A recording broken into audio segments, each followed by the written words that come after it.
Hey, Grampia Nation, welcome back. Today you're going to meet a dreamer, but he's not just a dreamer because he's got more than a dream. He actually chased that dream and he caught it. He's a doer. Be back with us in just a minute. Welcome back to the Grampian. In 2013, I coined the name Grampian, and I gave it to your host, Jim Tracy. Hey, Grampia Nation, we are back. I am so excited. I told you we had a dreamer who became a doer.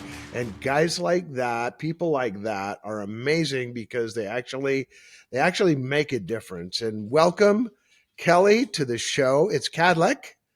Correct. And I think I said Kadlec at first, but it's Kadlec. And I introduced you as kind of a dreamer, but you're not really. You are, but you're not. You're an artist. You're a dreamer. You're an entrepreneur. You're a teacher. We've got some common things in our background. It's pretty cool. But we really met kind of surrounding dogs and wildlife art, didn't we? Correct. Yes. Yeah. You did an amazing painting of a dog whose name is Joker. And I saw that first. I thought, that's cool. That's really cool. How did you get into art? Oh, wow. I grew up in Ritzville, Washington, population, 1,900 people. Yeah. My mom was the mayor there for 10 On years. a good day. Cool. Right. On a good day. Exactly. I grew up there. There wasn't a lot to do. My dad was a big hunter and fisherman. So we hunted, we fished, 3-4 times a week. So I grew up in the outdoors and I loved it. I loved everything about it. And I couldn't, I spent a lot of time on I don't know if you've ever heard of Crab Creek, which runs through Eastern Washington. Spent a lot of time out there. In fact, I lived out there, most of my high school years. I did sports. I played basketball, ran track, but the rest of the time I was at Crab Creek, either hunting or fishing. So, I started drawing when I was really, really young.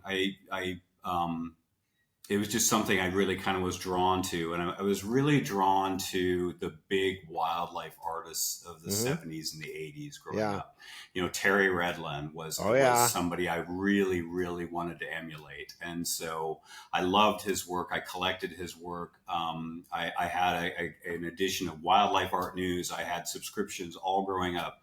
So I was watching what all of these amazing artists did. And I swore one day I was going to be a famous wildlife artist. Yeah. I don't know exactly what that means, but I wanted to do that. So, with hunting and fishing, it just was kind of a natural, draw, things that I would be drawing. And I was drawing ducks and geese and, hunting scenes and, things that I saw out at Crab Creek.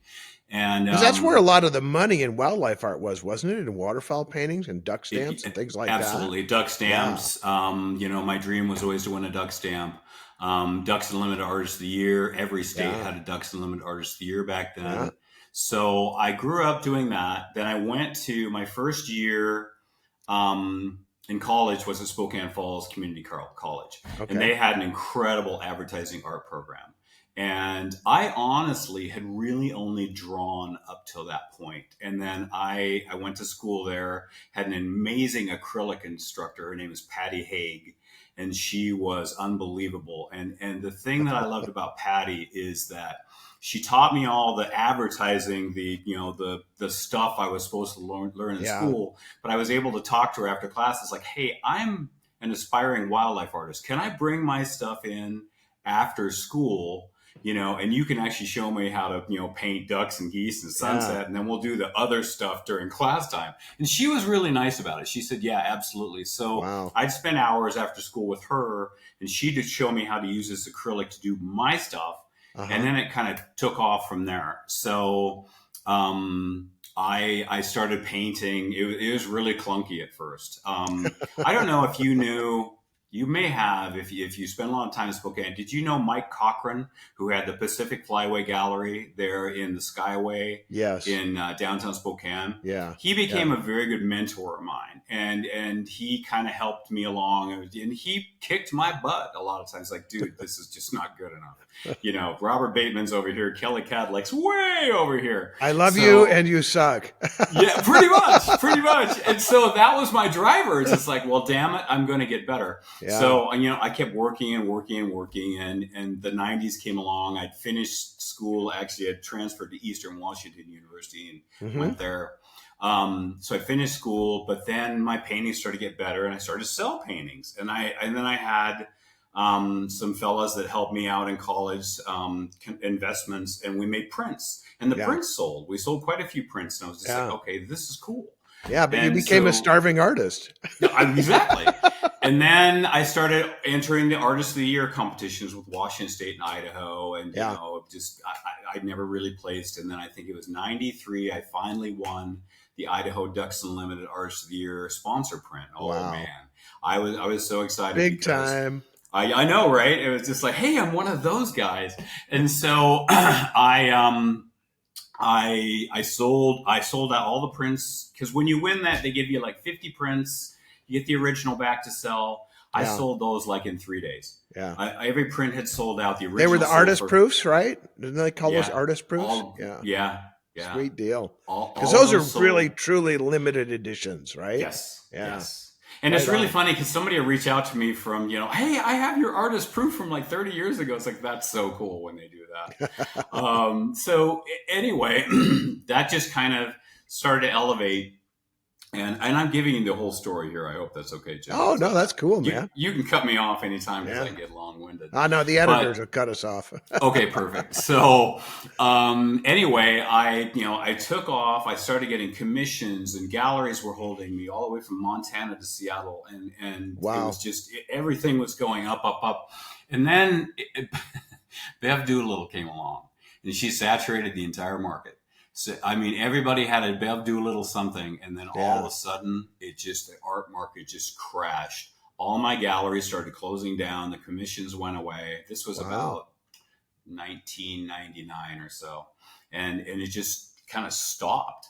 And so I ended up getting kind of into the corporate world at that point. We were raising a family, and so I had to put the brush down to go into to actually not be a starving artist anymore, because my Brush wife your was dinner. like, yeah, my wife's just like, we got to raise kids. I'm not sure if this is going to work. So I was like, you know what, it makes sense to me. So I got on at Michael's Arts and Crafts as a manager, and then Pier 1 Imports recruited me from there. I spent 10 years at Pier 1. Then I got on with Cricket Communications. They brought me on. Right I was, on. moving to Denver, moving to wireless. Go wireless. Yeah, yep. I was in wireless for almost There 10 might years. be a future in that, Well, yeah, there was. And I went a long, long ways with Cricket, and Yeah. I met a lot of really great people, and Sweet. things went well, but I had kind of a health scare at the very end. Uh-huh. So I had been 20 years where I hadn't picked up a brush. Retired from Cricket when AT&T bought us out, and went into real estate, decided to do real estate, but I knew that wasn't going to be enough. My wife's just like, you know what? You need to pick up the brush again. And I was like, crap, 20 years. I don't even know if I could paint anymore. Yeah. So I started painting again after 20 years, and picked it up fairly quickly, and sold some more work, and made some prints and sold some more of those. And things started to progress there.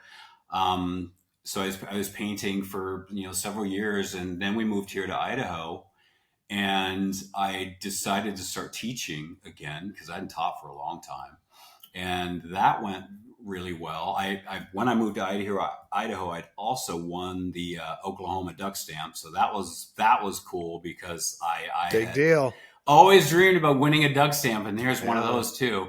What duck was it? What duck did you paint? Widgeon. Painted a widgeon. A widgeon. Widgeons are so beautiful. Yeah. In fact, I don't know if this is going to show, but I got the stamp right. Oh, right on. Perfect. That just stays. A pair right to boot. A pair to boot. Yeah. Right. So won that here a few years ago. Started teaching at a private arts and theater school, and it was really amazing how quickly a lot of the students signed up, and the word got out. And I realized really fast that I needed to do this on my own. And it's something I'd thought about for a long time. So you, in essence, so you went painting, and you went from painting to retail, and retail to wireless, and wireless to real estate. And it's more than your wife saying, hey, you need to pick up the brush again. There had to have been some trigger events that happened that you said, I know my true love, and I walked away from it, and I'm going back. What were those triggers? When people would look at artwork that I was storing in the basement, just in a room, and they would walk up and go, "What in the heck is this? And why aren't you still doing this?" Or they'd look at the painting on the wall and say, "Dude, did you paint that?" It's like, "Yeah, a long time ago." And they're like, Yeah, "Why aren't you still doing that?" I started asking myself, well, why aren't I still doing that? yeah, So it was more along the line. Yeah, absolutely. My wife yeah. was kind of the instigator of getting me to do that. But yeah, a lot of people prior to that was like, yeah, you need to keep painting. But doing wireless, as you know, there wasn't a lot of time to be able to, No, we were putting in no. 60, 70 hours a week, easy. Yeah, yeah. So there wasn't a lot of time to paint. So once I got out of that, then I realized, hey, I've got this time again. Yeah, no, we were back in the days where I mean, you were pushing minutes, and I was just trying to get the next site on the air. Exactly. Yeah. Exactly. So you won the DU Artist of the Year. Mhm. When was that? That was in 1993, I think. Yeah, for Idaho. 93. So that's a Yep. big span of time Yeah. before you dive back in. You dove back in 2000 and Gotta look at a painting. 2018. 2018. Yep. 2018. That's a long hiatus, man. Yeah. Yeah. Yeah. It was a And long so time. did you miss it, or did you wonder if you quit too early, or I didn't have time to miss it, Jim, to be honest with yeah. you. I Okay. just, we were running at a breakneck pace, all the time. All the careers I had was either, a training store manager, a regional manager, or a director level. So Yeah. there was just no time to think about the past, but Yeah. it was always what's out in front of you. The go So from, motor's got to be on. oh yeah, oh yeah, yeah, or you didn't survive in the industry, Right that. on. So, Right on. Fair enough. So then you started painting again, Mhm. and but you kind of did it a bit part time to start, right? To get your feet back in. Yeah, yeah. Yeah. I wasn't painting full time in the beginning because I was just kind of plugging along, and then I started my own Facebook page, business page, just to Hmm. see what the response was from that, and that got really really good responses, and I think I'm up to 15,000 viewers now. Yeah. Wow. And so but that's been over the past 8 some years. Sure. But yeah, there was a really good response from that, and then I had some buyers that commissioned me, and so when the commissions started coming back in, and people were starting to buy the stuff I was painting again, that's when I knew it was probably time to Yeah. take a really hard look at it. Yeah. I know something about that commissioning because my daughter took a photograph of my grandson sitting on a fence, and I was in the background, but I was in an airplane leaving the Ritzville airport. And we wanted to use that for the cover of my book, but we didn't have enough resolution. And I thought, man, if somebody could paint this image, that could be the cover of the book. And I thought, I know a guy. And that guy is you. You painted the cover. So what was the challenge of taking a photographic image and converting it with very little lead time, I might add, into the cover of what's soon to be an obvious bestseller? Obvious bestseller, Yeah. absolutely. Um, you know, when you had approached me about this, and I was very excited for the opportunity, and when you sent me the picture, and I understood the lead time, the fact that I couldn't see the kids' faces was the savior, because I Yeah. was just like, as long as I'm not seeing faces, I can knock that out in a week. Yeah. She took the picture So from behind him so everybody knows. yes, thank you for that. Because then I Yeah. would have had to say, Jim, there's no way I can get that Yeah. done in a week.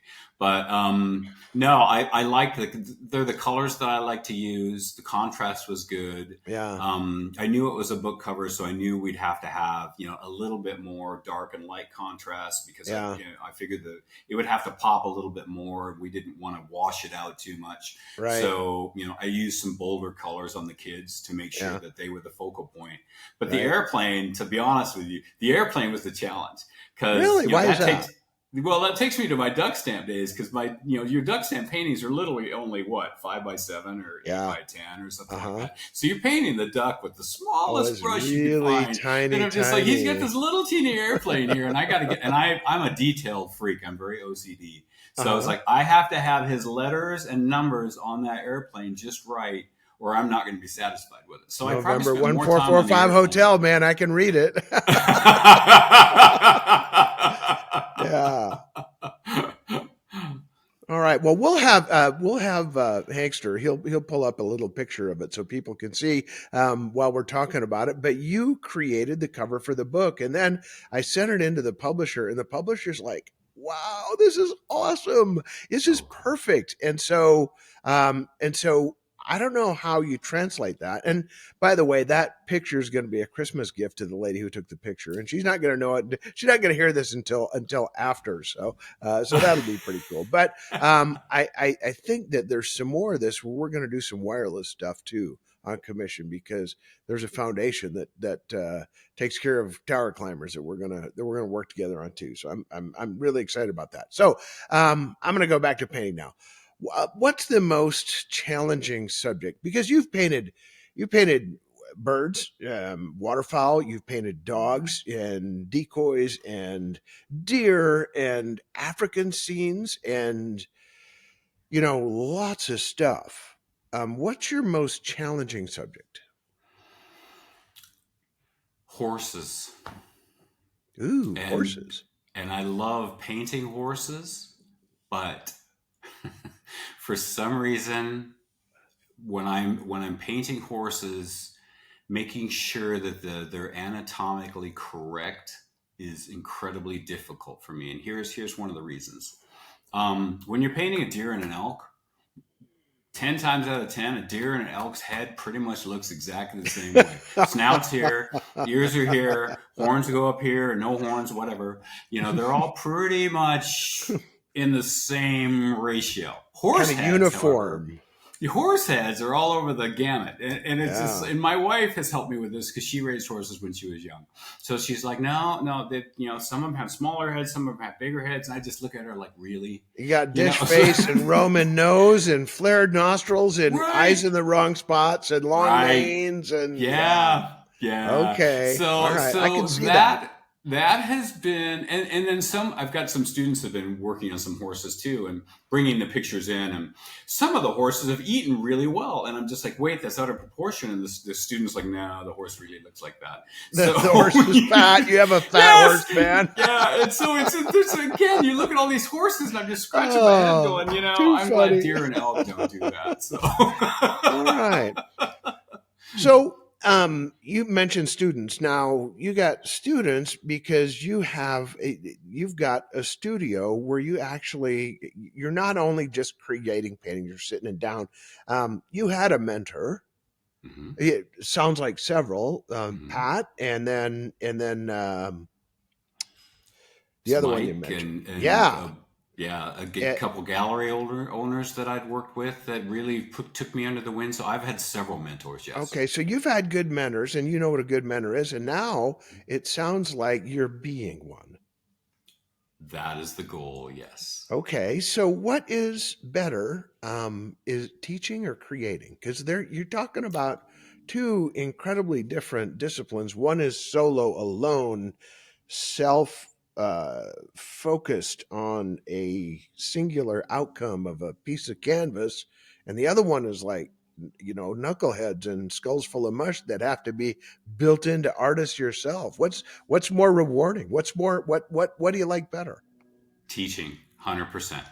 Okay. Without, I don't even have to think about that because watching them create their own piece of work and seeing the excitement on their faces and seeing them just get completely charged up over what they've done, Uh-huh. and even watching the process, because we'll get started and I'll kind of walk them through the process and how we're going to do it and how it's going to look, and I tell them they have to be patient and they have to trust the process because Uh-huh. in the beginning it's not going to look like anything, but everybody kind of wants to right away they want it to look good, and it's Yeah. like it's not going to. So And hang on a so minute. The process, when we say trust the process, I mean there's a lot of different processes, and in construction, we always say, okay, it's gonna look a lot worse before it gets better. Like it doesn't matter whether you're doing new construction, you got a mud hole, or you're doing a remodeling, you just shredded somebody's house, or or yep,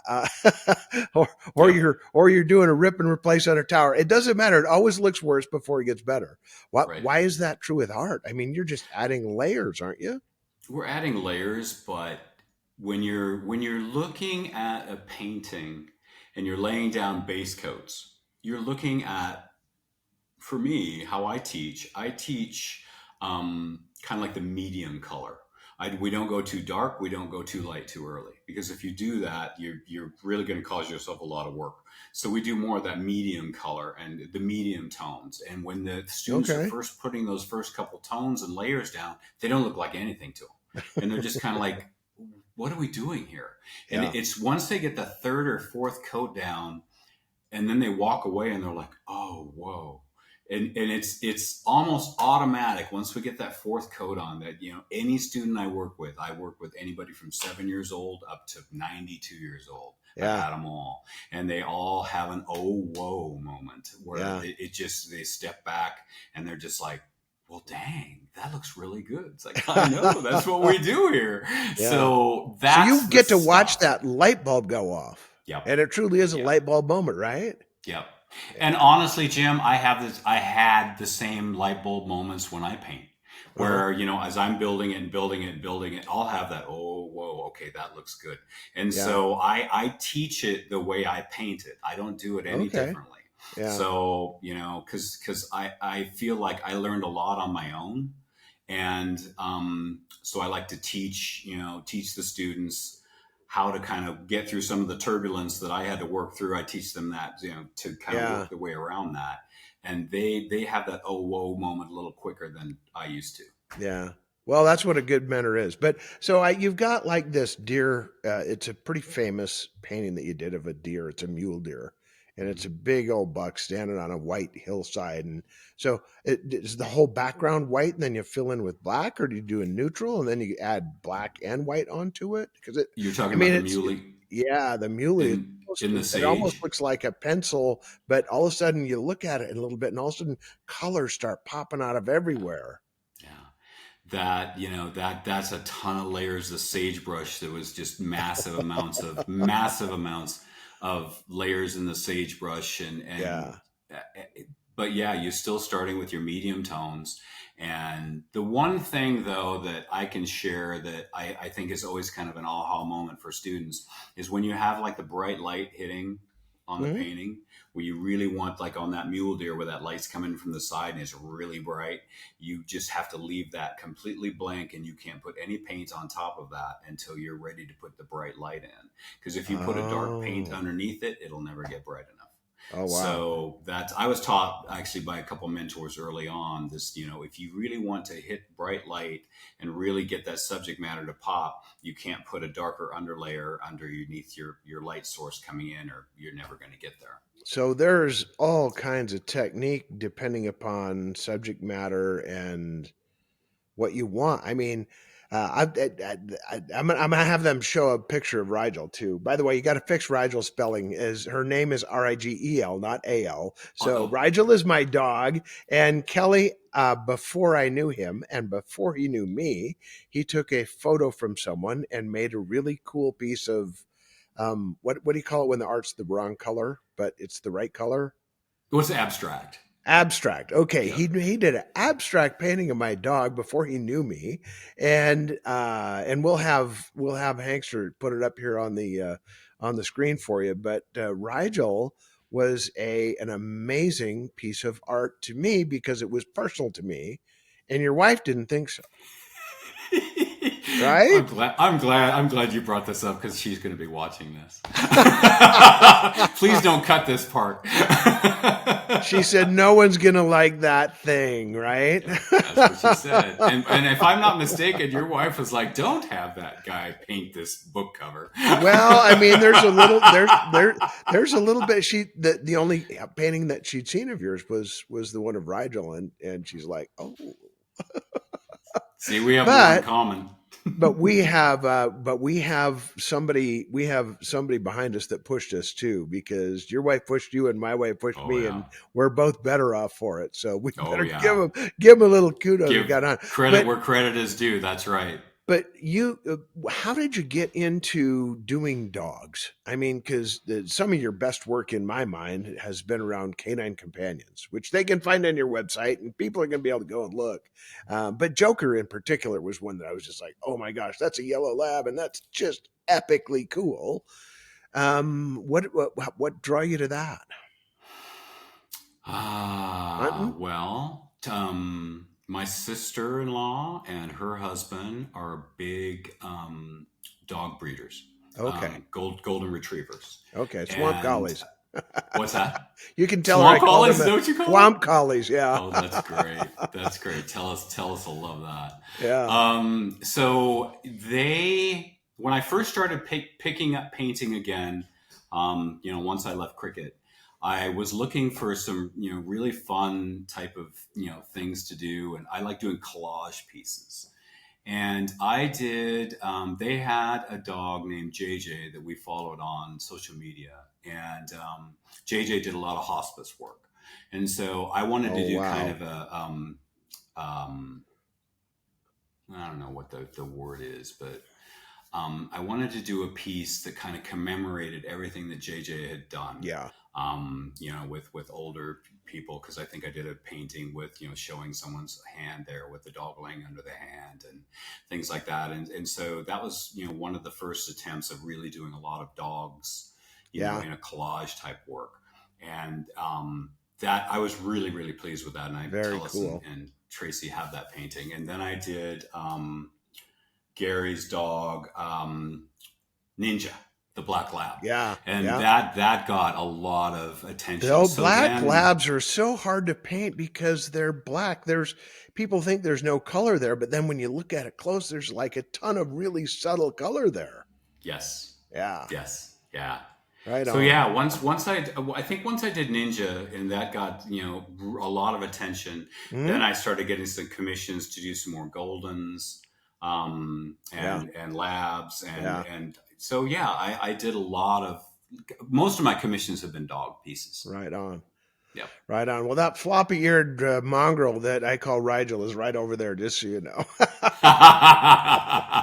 She's a That's little older and awesome. a little wiser now. So you get out of high school and you do the painting and you go on a career path, and then you come back to painting. Now you've painted a lot of stuff. What has been, if you look back and you said, well, this one really has a place in my heart. This is the one that I painted that I love the most, the product when you were done. What's that favorite you have? It's interesting because all my students ask me that. What's your favorite painting that you've ever Uh, done? And I think there's a multiple. I did a collage of my dad a long time ago that turned out mm, really well. It was a picture of him with his pipe smoking, which he always smoked his pipe when he was duck mm-hmm. hunting. And so I Yeah. did a kind of a collage around him of all the birds and deer and stuff that he hunted. That was one of my first favorites. But Uh-huh. I think the elephant that I completed here a few years back, it hangs in my studio right now, is Yeah. probably the painting I'm the most proud of because that one was a lot of fun. It turned Yeah. out really well. Do you get a picture of an elephant and then paint from that? Or do you have some other types of imagery that you draw from? Or I work with about 15 different wildlife artists across the country, who, some of them I purchased the rights to, paint their photographs, and okay. I'll use a collage of their photographs sometimes, two or three Yeah. different ones to kind of create the right painting. Yeah. But Does that yeah, add dimension when you it do does. that? Yeah, It okay. does. Yeah, Yeah. I understand that. Yeah, I got it. Yeah. Okay. So how do people get connected with you? Well, there's several ways you can. We've got our website at cadlecsbrushstrokes.com. Our email is k2cadlec@gmail.com. You can stop by Okay. our studio at 211 East Pine in Meridian. Yeah. And That's so come Boise for you folks out on the East Coast. You got to make a trip to Boise anyway, right? there you go. Come to the free state of Idaho. And then, of course, I'm on Facebook. I have a Cadlec's Brushstrokes page on there as well that you can follow. Okay, very cool. So, who do you consider as your primary mentor as you look back over your shoulder? Now you're hitting the downhill side of a career, and you're looking back and you said, "Boy, I learned so much from them." But it has to be not about painting. It has to be not about painting. Uh-huh. You anticipated some curveballs, right? That's good. Doug Thayer.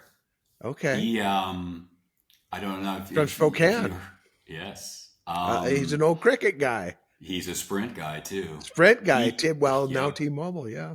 Yeah, he came along and he was my AGM, area general manager. We only worked together for a short year and a half, but we're still great friends. And he still mentors me to this day. Not about art, but he's got some of the best catchphrases you'll ever hear. And he is a big mentor and he's taught me a lot. And he just kind of understood me right off the bat. And I'd say he's probably one that I still look to as a big time mentor.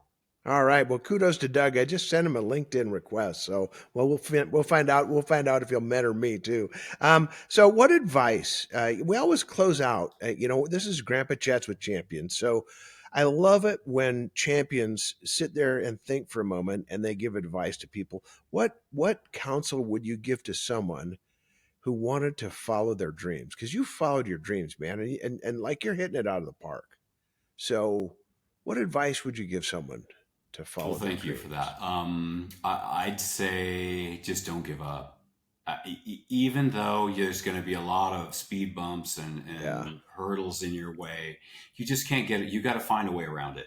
You've got to, there's going to be times where you're just like, this isn't going to work or, but you just got to push through. Hey, resilience and perseverance. You heard it here on the Grampian from Kelly Kadlec with Kadlec Brushstrokes in Meridian, Idaho. Thanks for coming on the show, buddy. We appreciate you. I'm looking forward to doing more projects with you. And Grampian Nation, keep tuned in, subscribe. And this is Jim, and I am out. Thanks, Jim. When you get an opportunity, subscribe or follow wherever you get your podcast.